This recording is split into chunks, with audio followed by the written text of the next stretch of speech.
Volume 2, Dangerous Activities. Hi, Oddings. Welcome to Stories with Sapphire. I'm your Ate Sapphire. Most people will find it surprising that caving is actually a low-risk activity. The number one cause of death and injury is being unprepared. But even with the odds in your favor, there are some things you simply cannot prepare for because you never thought it was possible. Sisters Paula and Esme are about to have the vacation of a lifetime. And now, it's story time.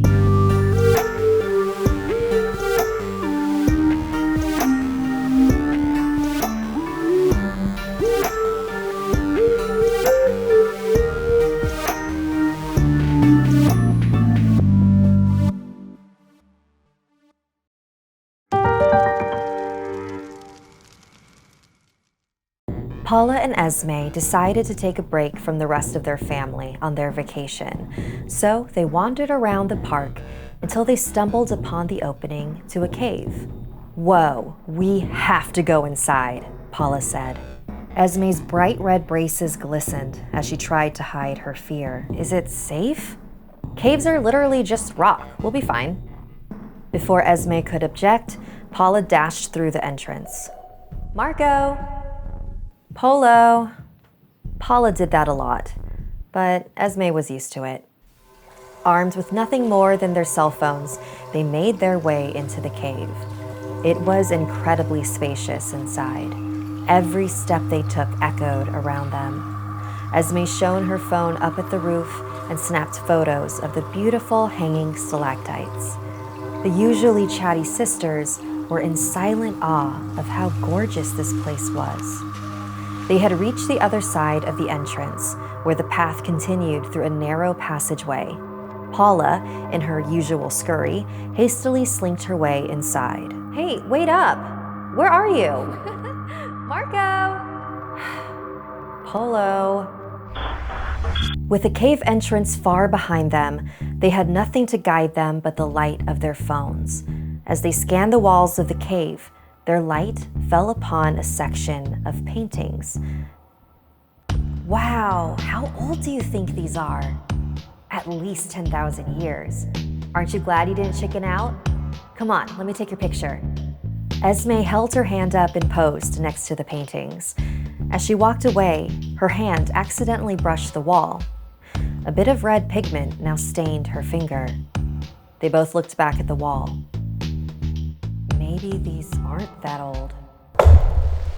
They heard a loud clunk echo around them. Esme scoured the other side of the cave with her light, trying to find the source of the sound, but with no luck. The thunks were getting closer. Then, from an opening on the opposite side of the cave, a large staff appeared, hitting the ground. It was held by a hefty hand with big, gnarly knuckles. Paula and Esme were frozen, petrified, as a figure emerged from the opening. Most of its body was cloaked in shadows, but the girls could see its eyes, glistening with rage. It raised its staff and slammed it against the wall. The entire cave trembled. Bits of rock began to rain down. The cave dweller quickened its pace, slamming into the wall over and over. The cave was collapsing around them, and Paula and Esme were running out of time. With the ground shaking beneath them and holding their phones out with one hand, the girls kept tripping on themselves as they scrambled to make their way out of the crumbling cave. Paula continuously called out to her sister so she could follow her voice. They finally reached the sunlit opening of the cavern, and they breathlessly climbed out. The adrenaline coursing through Paula's veins pushed her to keep running. She didn't stop until she tumbled into a dip in the ground. After she caught her breath, she stood up and looked back. "Marco?" There was no sign of Esme. Paula sprinted back towards the cave entrance. She could not comprehend what she saw next. At the opening of the cave was now a large sign with tour times and prices. A line of snap-happy tourists wove around ropes. She was just inside that cave. Where did all these people come from? Paula approached a young woman with a name tag. Excuse me, have you seen a girl with black hair and red braces? You'll have to purchase a ticket and wait in line like everyone else. What? After waiting over an hour, Paula's group was finally let into the cave.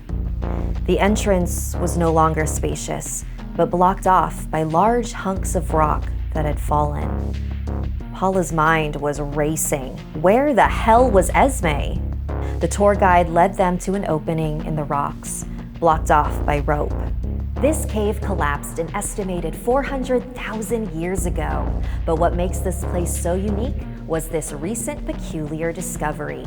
The bones of what might have been a teenage girl were found in this opening. The skeleton is completely intact, indicating that this girl might have been trapped when the cave collapsed and died a slow, laborious death in this ditch. Paula pushed past the other tourists and looked down into the hole. She's been dead for 400,000 years, and yet she has the structure of a Homo sapien, and on her teeth, a striking similarity to red dental braces. Near her head is a rectangular object, of which archaeologists are still trying to determine its ancient function. Who was this poor girl, and how did she end up in such a horrific situation?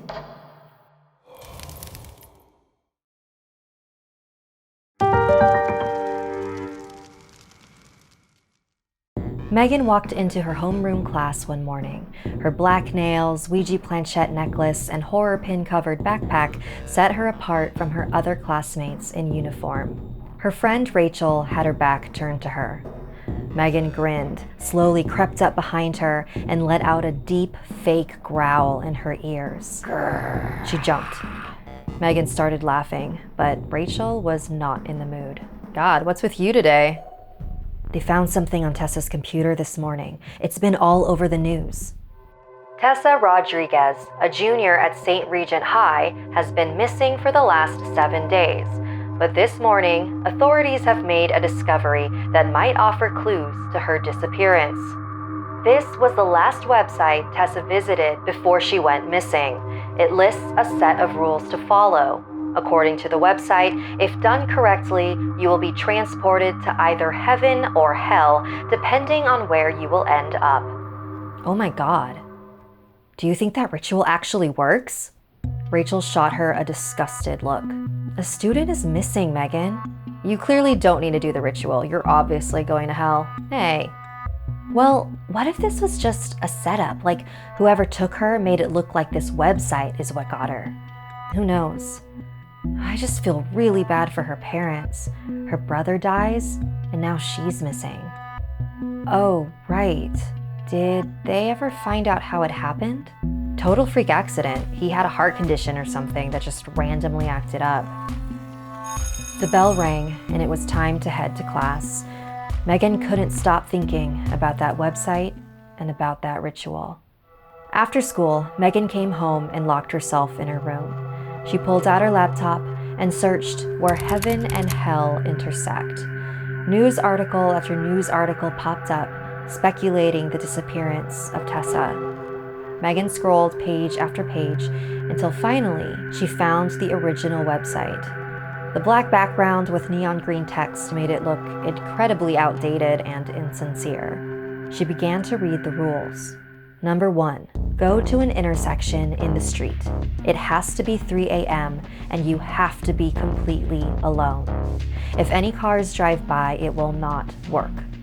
Number 2, close your eyes and cover your face with your hands. Number 3, walk across the intersection chanting this phrase.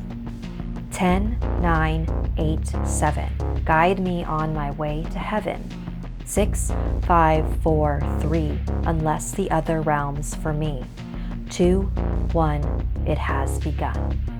Number 4. Do not open your eyes until you've crossed to the other side of the street. If you have performed the ritual successfully, you will now find yourself in either heaven or hell, depending on where you will go in the future. do not be fooled. It will look very similar to Earth. Number 5, you must leave the realm before 5 minutes or risk being stuck. To return, you need to repeat the same process, but starting from the other side of the intersection and walking backwards. Megan closed her laptop. Her eyes fell on her wall, where the program for her cousin Beth's memorial service from 2 weeks earlier was pinned. She had been found dead in her room after an accidental medication interaction. It happened very suddenly, and Megan never got any closure. Megan pulled out her phone, set her alarm to 2:50 a.m., and laid on her bed. Megan sat up and silenced her alarm.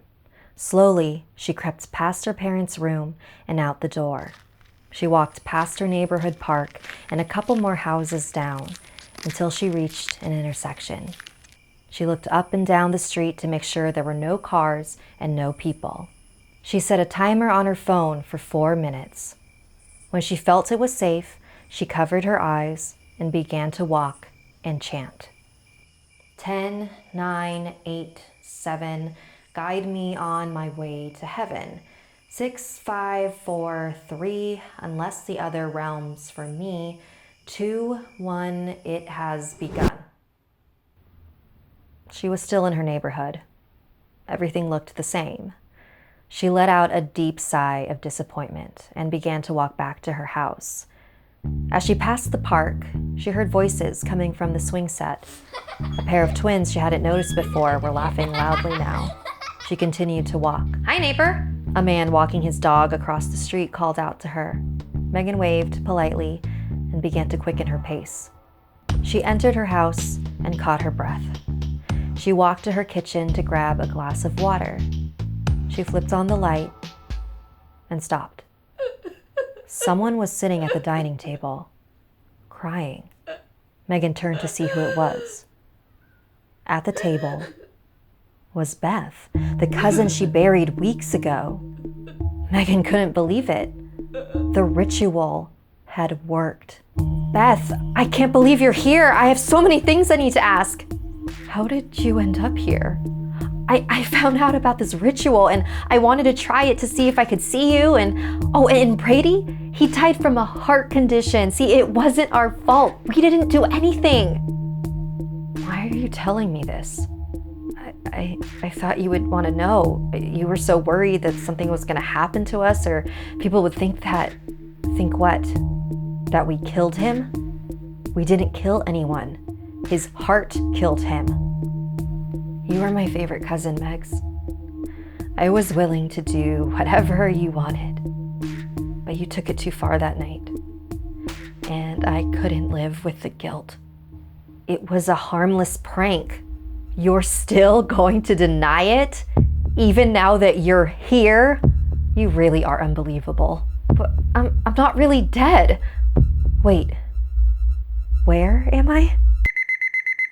Footsteps and voices calling her name began to flood the house. Megan ran to the living room and frantically tried to open the window. The voices were getting closer. She managed to slide the window open and pop out the screen. She threw herself out onto the front yard and rolled onto the grass.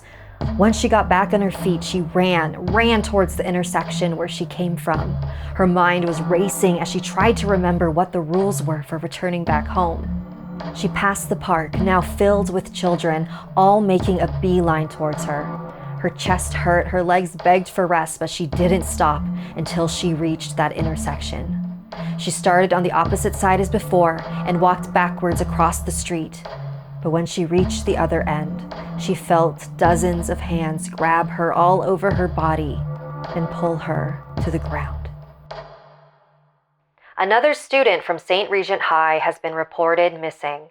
The disappearance of junior Megan Redwood makes this the second mysterious disappearance from this school.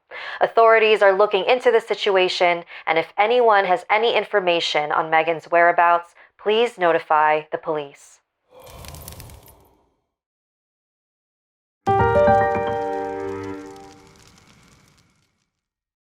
For Priyasha's last day before moving out of the country, she wanted to go scuba diving with her best friend, Sharanya.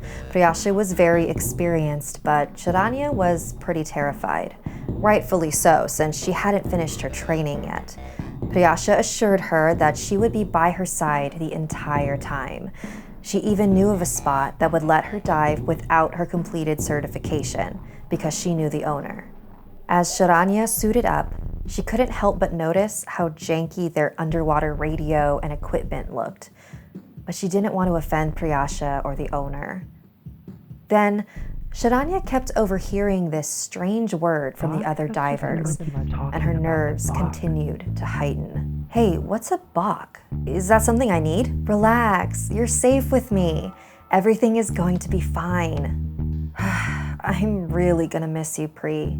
Seriously, no one could ever replace you. They boarded the boat and headed out into the water. The boat came to a slow stop. The divers climbed over the side and submerged themselves into the ocean.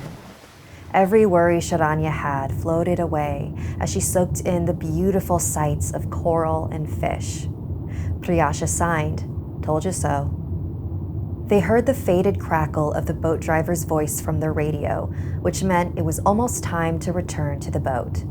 That's when a strong current suddenly shoved Sharanya and Priyasha several feet.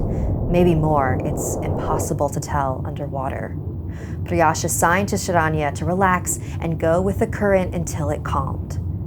But the current didn't calm. In fact, it only got stronger as the young women were tossed even further away from the boat, the voice on the radio getting fainter and fainter. When the water finally settled, they found themselves encased in darkness. Their headlamps, the only source of light. Priyasha checked her compass.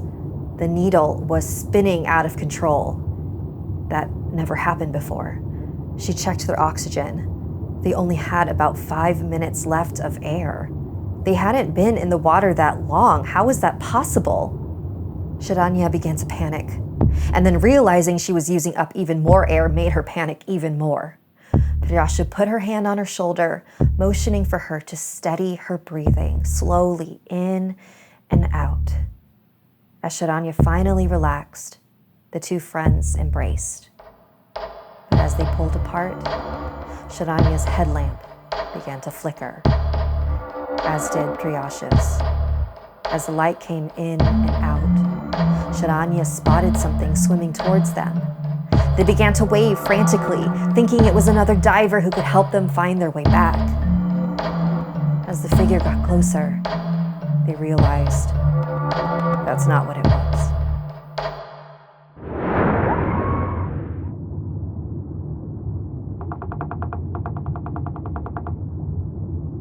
There was no sign of Priyasha anywhere. Hello? Hello? Can anyone hear me? Sharanya pressed the signal button to let them know she was within range. Swim up. Sharanya fought her fatigued arms and legs and pushed harder than she'd ever pushed in her life until she could see the bottom of the boat. The other divers helped pull her aboard. Priyasha, she's still down there. I think something took her. Hey, it's okay. She's all right. She's right here. Oh my God, what the hell happened? How'd you get up here before me? What was that thing? Relax. You're safe with me. Everything is going to be fine. All right, we've got everyone. Let's go. The boat driver started the engine and they all made their way back to shore. Sharanya was bewildered upon seeing just how far out they had been thrown. Glad that the worst of it was over, she sat next to Priyasha and rested her head on her shoulder. The boat slowed down. Sharanya looked up to see what was going on. Something had floated into their path. As they got closer, Sharanya's heart sank right back into the ocean. There was Priyasha's lifeless body floating towards them. Sharanya turned to what she had thought was her friend. It's a Baak!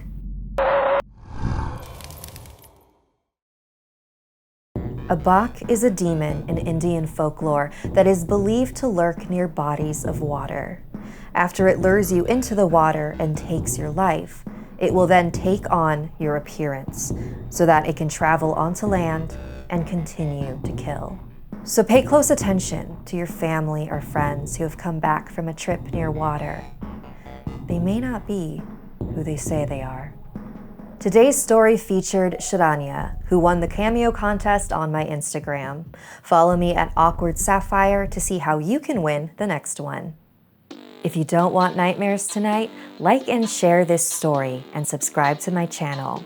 Submit your own stories to storieswithsapphire@gmail.com. For more spooky, supernatural, and spiritual stories, listen to the Stories with Sapphire podcast, wherever you listen to podcasts. If you like what you saw and would like to support this independently run show, head over to patreon.com/storieswithsapphire. Until we meet again, sleep tight.